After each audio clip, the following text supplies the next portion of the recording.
Hello বন্ধুরা, good morning. কেমন আছো তোমরা সবাই? আশা করি ভালো আছো, সুস্থ আছো। আমিও ভালো আছি, সুস্থ আছি। আর এখন না প্রত্যেক দিন সকালবেলা ঘুম থেকে উঠেই আমার এই সুন্দর ঘরটাকে যখন দেখি তখন আরও আমি ভালো হয়ে যাই। যত খারাপ থাকি না কেন, এই ঘরের দৃশ্যটা দেখলে যেন আরও মনটা ভরে যায়। তোমরা অনেকেই কমেন্ট করে বলেছো দিদিভাই ঘরের লুকটাই পরিবর্তন হয়ে গেছে। হ্যাঁ গো, আগে একদম সাদা সাদা ভাব ছিল, এখন যেন পুরো ঘরটাই আমার কত ভিআইপি লাক্সারি রুম হয়ে উঠেছে। দেখতে কিন্তু বেশ ভালো লাগে। একটা সাইড যখন লাগিয়েছি তাতেই যদি আমার ঘরটা এত সুন্দর লাগে, তাহলে ভাবো তো আমি যদি পুরোটাতে লাগাই তাহলে আমার ঘরটা কতটা সুন্দর লাগবে, এই অপেক্ষায় আছি। হ্যালো বন্ধুরা, গুড মর্নিং। কেমন আছো তোমরা সবাই? আশা করি ভালো আছো, সুস্থ আছো। আমিও ভালো আছি, সুস্থ আছি। নতুন ব্লগের সঙ্গে জানাই তোমাদের অনেক অনেক স্বাগত। কোচবিহার জেলার এই ছোট্ট গ্রামটা থেকে আমি সোমা, তোমরা দেখছো সোমা পল্লব লাইফস্টাইল চ্যানেল। প্রত্যেক দিনে আমার নিত্য নতুন লাইফস্টাইলগুলো আমি তোমাদের সঙ্গে তুলে ধরার চেষ্টা করি। তোমরাও অনেক ভালোবাসা দাও, আমারও অনেক ভালো লাগে। তো আজকে হচ্ছে জন্মাষ্টমী, তো সবাইকে জানাই শুভ জন্মাষ্টমী। তো কে কে জন্মাষ্টমীর পুজো করছো অবশ্যই জানিও, মানে জন্মাষ্টমী উপোস করছো। আমাদের বাড়িতে মা করছে, জেঠি করছে, আমার ছোটো বোনটাও করছে। আমি তো এখন আর ওইসব উপোস টুপোস করতে পারবো না, তো আমি করছি না, বাবাও করছে না, কারণ বাবাও কিন্তু উপোস টুপোস থাকতে পারে না।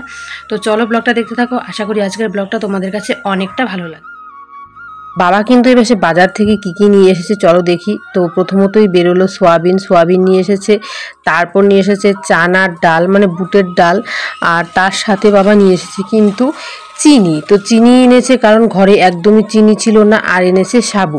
চিনিটা আমি তোমাদের দেখাতে ভুলে গেছি। সাবু এনেছে তার একমাত্র কারণটাই হচ্ছে যে আজ হচ্ছে জন্মাষ্টমী আর মা আজ উপবাস থাকবে, সেই কারণে কিন্তু এগুলো নিয়ে এসেছে। সাবুটা এখন লাগবে না, রাত্রের দিকে কাজে লাগবে।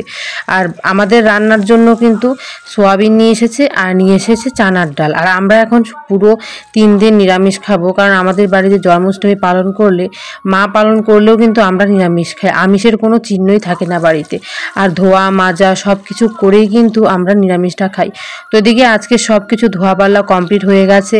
আর আজ অনেক দিন পর আমি আজকে গ্যাসে রান্না করব। গ্যাসে রান্না করতে ভালোই লাগে, কিন্তু আমার মনে হয় কি জানো, গ্যাসে রান্না করতে যেন রান্নার টেস্টটা কিন্তু পাওয়া যায় না। উনুনে রান্না করলে যে রান্নার টেস্টটা আমরা পাই, সেটা আমি গ্যাসে কেন বা পাই না। তো কোনো ব্যাপার না, আজকে আমি গ্যাসেই বসাবো, কারণ সব কিছু মাঝামাঝি হয়ে গেছে। আবার এগুলো আমি কালি করতে চাই না, কালি করলে না উঠাতে ভীষণ অসুবিধে হয়ে যায়।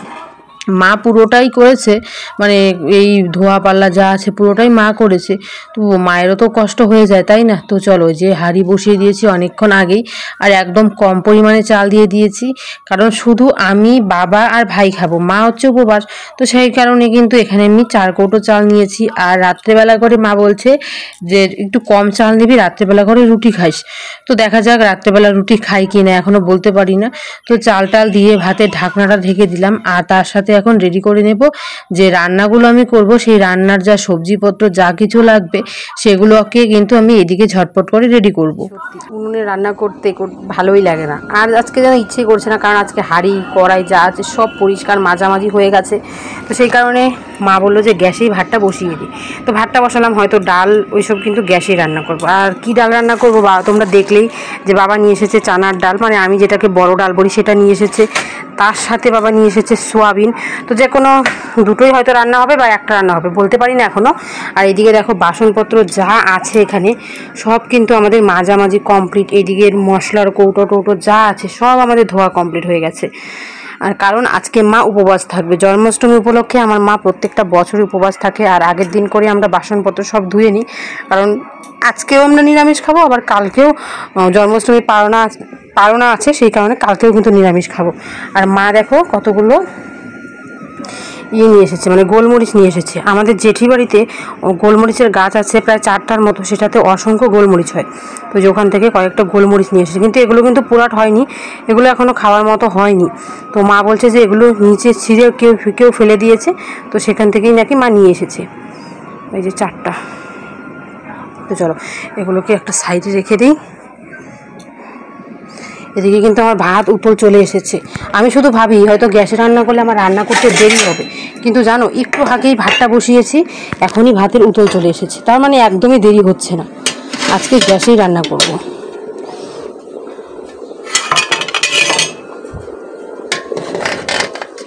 ভাতের উতলও চলে এসেছে। আর আজকে একটু না অল্প চাল দিয়েছি, মানে 1 কেজি চাল রান্না করছি। এমনিতে আমরা 1.5 কেজি করে চাল প্রত্যেক দিন লাগে রান্না করি, কিন্তু আজকে একদম কম রান্না করছি। 1 কেজি তাও তো বাড়বে, তার একমাত্র কারণ মা উপবাস, বাবা আমি ভাই খাবো। আর মানে এই চালটা রান্না করলেও কিন্তু আমাদের বেড়ে যাবে। 4 জন খেলে 1.5 কেজি হলে আমাদের সারা দিনও হয়ে যায়, রাত্রেবেলাও কিন্তু হয়ে যায়। আর 3 জন খাবো তো 1 কেজিতে আমার সারা দিনে হয়ে যাবে, রাত্রে হয়ে যাবে। আর রাত্রেবেলা তো সাবু আছে, ভাই হয়তো সাবু দিয়ে কলা দিয়ে খেয়ে ফেলবে মায়ের সাথে, কারণ ভাই আমার সাবু কলা খেতে এত পরিমাণ ভালোবাসে কি বলবো। যতবার জন্মাষ্টমীর মা উপবাস থাকে, ভাই শুধু বলে যে আমি উপবাস থাকবো, কেন জানো, শুধু হচ্ছে সাবু কলা খাওয়ার জন্য। ছোটোর থেকেই ভাইয়ের এটা মানে সাবু কলাটা এত ভালো লাগে। আর ছোটোবেলায়ও আমি উপবাস থাকিনি, একবার থেকেছিলাম, বড় হয়ে একবার থেকেছিলাম। তো তারপর সারাদিন উপবাস থেকে তারপর সারা রাত জাগনা থেকে মানে অনেক মজা হয়েছিল, অনেকজন মিলে থেকেছিলাম তো অনেক আনন্দ হয়েছিল, মজা হয়েছিল। এখন আর সেরকম থাকা হয় না, বিয়ের পর থাকিনি, কারণ আমি মন্ত্র নিইনি। মন্ত্র নেওয়া হলে তখন কিন্তু আমি উপবাস থাকবো, মানে এখন তো সম্ভব না, কারণ এখন প্রেগনেন্সির টাইমে একদমই সম্ভব না। এই সময়টাতে উপবাস চলেই না, তাই এই সময়টাতে আমি আর থাকবো না। আর নিজের শরীর নিয়েও কিন্তু পারবো না। এখন শরীর আস্তে আস্তে দিন দিন আমার মানে একটু খারাপের দিকে হয়ে যাচ্ছে, মানে কেমন যেন হয়ে যাচ্ছে। তুমি কালকে না একজন আমাকে কমেন্টে বলেছো, তুমি কি বলছো, সামনে তোমার বিপদ কেন, তোমার তো সামনে শুভ দিন আসতে চলেছে।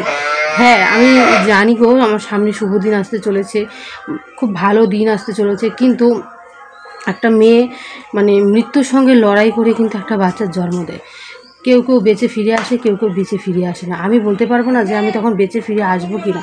তাই আমি সবসময় বলি আমার সামনে খুব বড় বিপদ আছে, এটাই কিন্তু আমি সবসময় বলি। কারণ আমি চাই ভগবানের কাছে প্রার্থনা করি যে আসবে তাকে যেন নিখুঁতভাবে এই পৃথিবীতে আনে, আর সে যেন সুস্থভাবে থাকে। এটাই ভগবানের কাছে আমি সবসময় প্রার্থনা করি, আর কিছু না। তো চলো, এদিকে তো ভাতটা বসিয়ে দিয়েছি, আর কি রান্না করব তাড়াতাড়ি সেগুলো রেডি করে তোমাদের সাথে স্পেশাল জিনিস শেয়ার করব, সেটা অবশ্যই একটু পরে করব, এখন না, আগে কাজগুলো করি পরে। ওই পাশে আমি সোয়াবিন রান্না করব, এদিকে প্রেশার কুকারের মধ্যে আলু সেদ্ধ করতে বসিয়ে দিয়েছি। আর এই যে সোয়াবিনটা, এখন এটাকে ভিজিয়ে নেব। আর তার সাথে রান্না করব আজকে মিষ্টি কুমড়ো ভাজা। আর মা বলছে যে ডাল করতে হবে না, তো এটা দিয়ে আমাদের হয়ে যাবে। এই যে সোয়াবিনগুলোকে এখন ঠান্ডা জলে ভিজিয়ে রাখবো, কারণ আলু সেদ্ধ হতে হতে মশলা রেডি হতে হতে কিন্তু আমার সোয়াবিন ভালো হয়ে যাবে।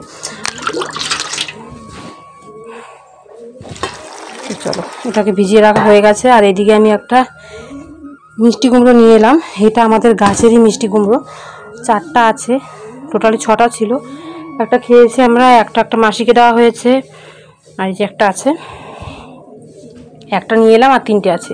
3টে পুজোর সময় লাগবে, দুর্গা পূজার সময়। তো এখন যেটাকে মাকে বলবো ফাটিয়ে দিতে, তারপরে এটা দিয়ে ভাজা করব। টোটালটা তো লাগবে না, কিছুটা পরিমাণ লাগবে। সোয়াবিনটা রান্না করব, ভিজিয়ে তো অনেকক্ষণ আগে রেখেছিলাম, তারপর সুন্দরভাবে ভেজে নিলাম। আর সোয়াবিনটা না বেশ বড় মানে কেটে রান্না করলেও ভালো লাগতো। আমি কেটে রান্না করব না, আমি এভাবেই রান্না করব। এর সাথে কিন্তু এদিকে আমি তেল গরম করে নিয়েছি, আলু সেদ্ধ করা হয়ে গেছে, এখন তেজপাতা আর শুকনো লঙ্কাও নিয়ে নিয়েছি, মানে এটা ফোড়নে দেব। প্রথমত চলো আলুগুলোকে ভেজে নিই। আমি সোয়াবিন ভালোবাসি না, কিন্তু যখন রান্না করি তখন একটু মন মতো করেই করি, না হলে না সোয়াবিনটা বেশি একটা কেন বা ভালো লাগে না। আর আজ যতই ভালো না লাগুক সোয়াবিনটা খেতেই হবে। আমার কাছে কেন জানি না সোয়াবিন জিনিসটা না এতটা পরিমাণ মানে ভালো লাগে না। তারপর আলুগুলোকে সরিয়ে সাইডেই কিন্তু শুকনো লঙ্কা পাঁচফোড়ন দিয়ে ভালো করে সোয়াবিনের আলুগুলোকে একসাথে ভেজে নিলাম। ভেজে নেওয়ার পর দেখছি যে আমার আলু ভাজা হয়ে গেছে। আর এইদিকে আমি মশলাপত্র দিয়েও কিন্তু ভালো করে কষিয়ে নিয়েছি, প্রায় হয়ে এসেছে। জল দিয়ে সোয়াবিনগুলো দিয়ে এখন হালকা নেড়ে নেব, নেড়ে গরম মশলা দিব, আর তার সাথে একটু ঘি দিয়ে কিন্তু নামিয়ে নেব, তাহলে আমার সোয়াবিনের ঝোল হয়ে যাবে। আর সোয়াবিন জিনিসটা কিন্তু পেঁয়াজ রসুন ছাড়াও কিন্তু এভাবে করা যায়, মানে একদম নিরামিষ পদ্ধতিতে, দারুণ লাগে খেতে। তো আজকে এটাই রান্না করলাম, সোয়াবিনের ঝোল, তার সাথে করব মিষ্টি কুমড়ো ভাজা। যে মিষ্টি কুমড়োগুলো কাটা হয়ে গেছে, মা আমাকে কেটে দিয়েছে। এই হচ্ছে মিষ্টি কুমড়ো ভাজা করব। আর বাবা বলছে যে ডালটা রান্না করে নিতে, তো ডালটাও কিন্তু সেদ্ধ করে নিয়েছি। এটা হয়ে গেলে আমি ডালটাকেও কিন্তু এখানে সম্বার দিয়ে নেব। তো এদিকে প্রেশার কুকারের মধ্যে ডাল আমার সিটি দেওয়া হয়ে গেছে। আর এখান থেকে একটা আদার টুকরো নিয়ে নিয়েছি, কারণ মানে চানার ডালে না আদার টুকরো দিয়ে ভালো লাগে খেতে। আরেকদিন রান্না করেছিলাম, ভালো লেগেছিল, খুব সুন্দর একটা আদার গন্ধ এসেছিলো, আর দারুণ লেগেছিলো। তো চলো, আমার রান্না তো প্রায় হয়ে গেছে, একদম রান্না শেষ করে সব কিছু নামিয়ে তারপর তোমাদের সামনে আসছি। সোয়াবিনের শেষ রান্না হওয়াতেই আমি একটু দিয়ে দিলাম ঘি। ঘিটা দিলে না বেশ সুন্দর একটা গন্ধ করবে। নিরামিষের মধ্যে ঘি দিলে বেশ ভালো লাগে। আমি এই নিরামিষের রান্নাগুলো এভাবে আমি কিন্তু ঠাম্মার কাছে শিখেছি, মানে আমার বাবার কাকির কাছে। বেশ সুন্দর কিন্তু ঠাম্মা রান্না করতো। চলো রান্না হয়ে গেছে, নামিয়ে রাখি। তো বন্ধুরা, এদিকে আমার রান্না বান্না কমপ্লিট হয়ে গেছে। করেছি ভাত, তার সাথে করেছি যে মিষ্টি কুমড়ো ভাজা, আর এখানে করেছি সোয়াবিনের ঝোল, আর এখানে হচ্ছে ডাল। তো এই হচ্ছে আজকের রান্না, কমপ্লিট হয়ে গেছে। এদিকে সব কিছু গোছানো কমপ্লিট, সব কিছু পরিষ্কার হয়ে গেছে। তো চলো এখন এই জায়গাটাকে মুছবো, মুছে তারপর রেস্ট। এদিকে এখন সব কিছু মুছে নেব। এখানে রান্না করা হয়েছে, চা করা হয়েছে। তো দেখো রান্নার পরে না তেল ছিটে ছিটে পড়েছে, আর দেখতে একদম যেন বিশ্রী লাগছিল। মা আজকে একদমই রান্নাঘরে ঢুকবে না, কারণ আমি না করে দিয়েছি। অনেক কদিন থেকেই তো রান্না টান্না সব কিছু করছে, গোছানো টোছানো, তারপর আজকে ধোয়া পাল্লা অনেক কিছু সকালবেলা উঠেই করেছে। তো আমি বললাম যে রান্নার এখানে আর ঢুকতে হবে না, আমি পুরো রান্নার দায়িত্বটা নিজে হাতে করব, আর সব কিছু গুছিয়েও রাখতে পারবো। তো যে কথা সেই কাজ, আমি কিন্তু সব কিছু রান্না টান্না শেষ করে এদিকে সুন্দরভাবে কিন্তু গুছিয়েও রেখে দিয়েছি। আর জানো, আমি যখন ভিডিও করি তখন যদি আমার ভাস্তি বোন ওরা সামনে আসে, তারা চুপি চুপি লুকিয়ে লুকিয়ে দেখে যে আমি কি ভিডিও করছি না করছি। তো এরকম করতে থাকে। ওই যে ভাস্তি কিন্তু পেছন থেকে চুপি চুপি দেখছিল যে আমি কি ভিডিও বানাচ্ছি আজকে। আমার কাজবাজ সব কিছু কমপ্লিট হয়ে গেছে। এসে বসে আছি একটু বাড়ির পেছন দিকটাতে, কারণ এখানে বসে আমি প্রত্যেক দিন ভিডিও এডিট করি। এখান থেকে এডিট করলে না বাড়িতে আমাদের বাড়িতে তোমরা জানোই একটু লোক সংখ্যা বেশি, তো সেখানে অনেক গ্যাঞ্জাম হয়। তো সেই কারণে এখানে এসে বসে যদি আমি এডিটটা করি তো সেই গ্যাঞ্জামটা শোনা যায় না। আর এডিট করার সময় যদি বেশি কথাবার্তা বলা হয় তাহলে এডিট করতেও আমার ভালো লাগে না, তোমাদের শুনতেও হয়তো ভালো লাগে না। তো সেই কারণে এখানে এসে প্রত্যেক দিনের মতো ভিডিওগুলো এডিট করে তারপর ভিডিও ছাড়া হয়। আর ভিডিও ছাড়তে আজকে অনেকটা লেট হয়ে গেছে, মানে তোমরা কালকে যে ভিডিওটা দেখেছো সেটার কথা বলছি। লেট হয়ে গেছে অনেকটাই।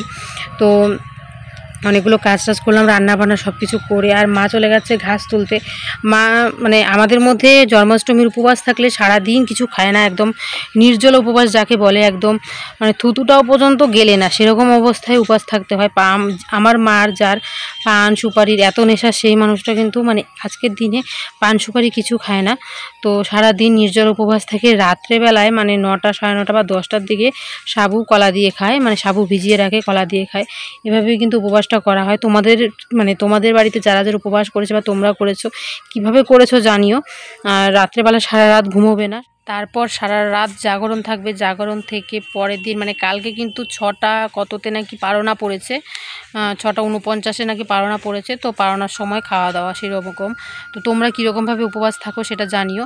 আর তোমাদের সাথে আজকে আমি অনেক জিনিস শেয়ার করব। সেটা হচ্ছে আমাদের এখানে মানে তোমাদের অনেক দিন আগেই বলেছিলাম ধান হচ্ছে, তো ধান কতদূর আজ তোমাদের সাথে কয়েকটা জিনিস শেয়ার করব। সেটা হচ্ছে আমাদের এদিকে কিন্তু ধান প্রায় উঠে এসেছে, আর কিছুদিন পর ধানের শীষ বেরিয়ে যাবে, মানে তখনের দৃশ্যটা অন্যরকম। তো আমি তোমাদের সামনে এবার শেয়ার করবো, মানে আজকে শেয়ার করবো আমাদের এখানে ধান গাছ কতটুকু বড় হয়েছে কি না হয়েছে সবই দেখাবো। আর স্পেশাল জিনিসটা একদম লাস্টে দেখাবো। স্পেশাল জিনিসটা যখন আমি তোমাদের সামনে দেখাবো তখন নিজেই একদম পড়ে তারপর দেখাবো। তো চলো আমি শেয়ার করি তোমাদের সামনে যে আমাদের এখানের জিনিসগুলো ঠিক এখন কেমন আছে, আমাদের এখানে প্রকৃতিটা। তোমরা অনেকেই ভালোবাসো আমার এখানের জমি জায়গা ক্ষেত খামার যেগুলো আছে সেগুলো দেখতে অনেকেই ভালোবাসে। এই হচ্ছে আমার বাড়ির পেছন দিকটা। তো দেখো এইদিকে কিন্তু খুব সুন্দর ধান গাছ উঠে গেছে। কিছুদিনের মধ্যে কিন্তু এই ধান থেকে কিন্তু শীষ বেরিয়ে যাবে, আর বেশি দিন সময় নেই হাতে, আর মাত্র কয়েকটা দিন। তো চলো এ পাশ দিয়ে যাই, গিয়ে তোমাদের দেখাই। আর মাত্র হাতে কয়েকটা দিন, পুজোর আগেই ধানের শীষ বেরিয়ে যায়, না হলে হয়তো লক্ষ্মী পুজো, না হলে কালী পুজোর আগে। তো সেরকম এবার পুজোটা তো প্রায় মাঝখানের সময় পড়েছে, তো এবার মনে হচ্ছে পুজোর আগেই ধানের শীষগুলো বেরিয়ে যাবে। এই হচ্ছে জমি কিন্তু পুরো শুকনো হয়ে গেছে। আর এগুলোকে না রোয়া বলা হয়, মানে এগুলো বিছুন ফালানোর পর বিছুনটা তুলে লাগানো হয়। তো এগুলো হচ্ছে রোয়া। আর তোমাদের আরেকটা জিনিস দেখাবো, তো সেটা হচ্ছে বলান কাকে বলে সেটাও তোমাদের দেখাবো। তো এটা হচ্ছে বলান। তো দেখো ওইটা হচ্ছে ধানের জন্য করা হয়েছে, এটাও কিন্তু ধানের জন্য।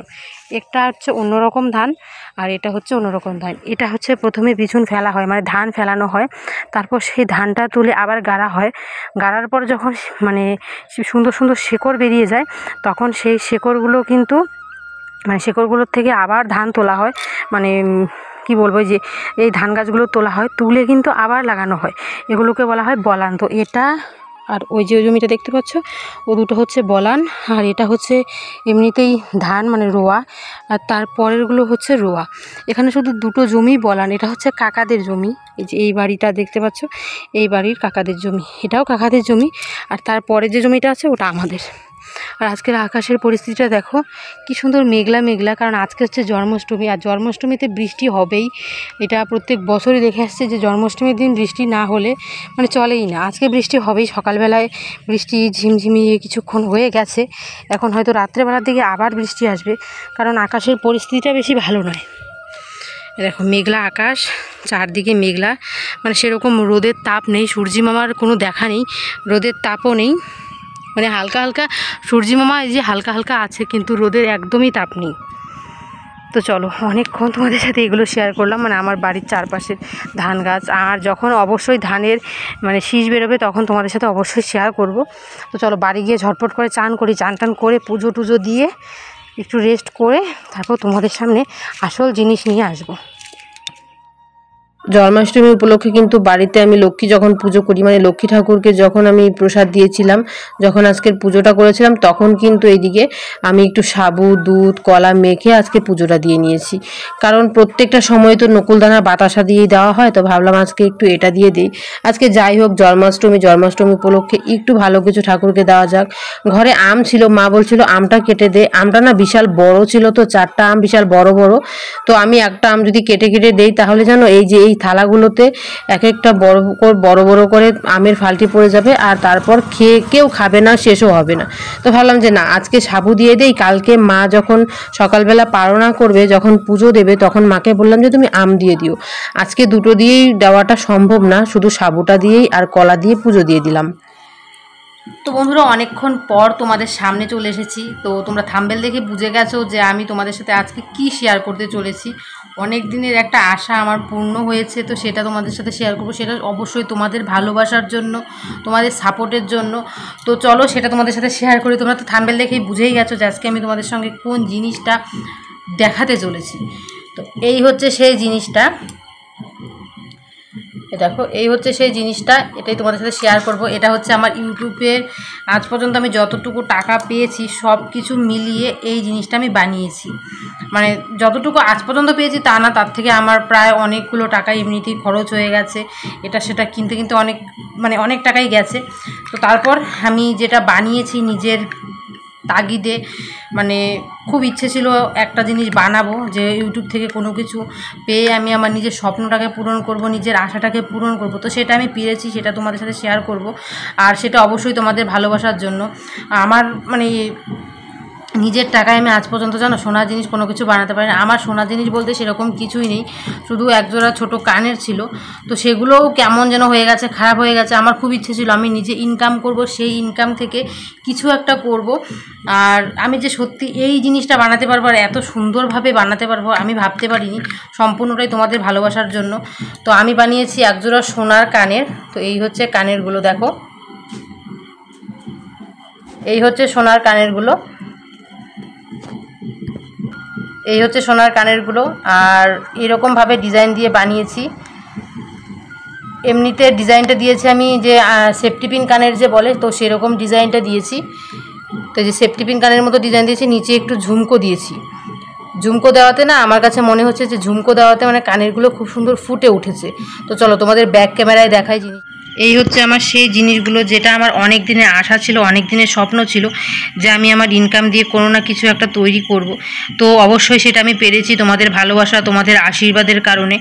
তো কেমন হয়েছে আমার এই সোনার জিনিসটা অবশ্যই জানাবে। আমি তোমাদের এর আগেও একবার বলেছিলাম ভিডিওতে যে আমি আমার ইউটিউবের পেমেন্ট থেকে আমি কিছু একটা আমার আশার জিনিস, কিছু একটা ভালোবাসার জিনিস বানাতে দিয়েছি। এই হচ্ছে কানের দুল, আর অবশ্যই এটা আমি পরেও তোমাদের সাথে শেয়ার করব যে ঠিক কেমন লাগছে, আর ডিজাইনটা তোমাদের কাছে কেমন লাগলো অবশ্যই জানিও। এটা হচ্ছে জিনিসটা। তো আমার অনেক দিনের ইচ্ছে ছিল, আরও একটা জিনিস ইচ্ছে আছে, অবশ্যই সেটাও বানিয়ে এনে তোমাদেরকে দেখাবো।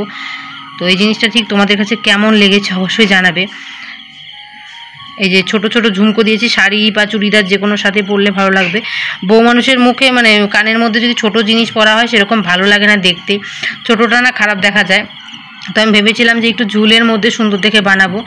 আর এই ভেতরটা না ঠিক এই যে এরকম ঘন্টির মতো এরকম ছোট্ট মানে ঝুমকোও আছে নিচে। আর এটা বানিয়েছি পুরোটা বলের উপরে, এই যে বলের উপরে মানে পুরো সেফটি পিন ডিজাইন যেটা বলে, তো সেই রকম সেফটি পিন ডিজাইনের মধ্যেই আছে। কেমন লেগেছে আমার এই জিনিসটা তোমাদের কাছে অবশ্যই জানিও। সবটাই তোমাদের ভালোবাসা, তোমাদের আশীর্বাদের কারণে। তো এটা কত টাকা পড়েছে অবশ্যই তোমরা যদি জানতে চাও তাহলে পরের ভিডিওতে অবশ্যই জানাবো। আর জিনিসটা কেমন লেগেছে তোমাদের কাছে অবশ্যই জানিও।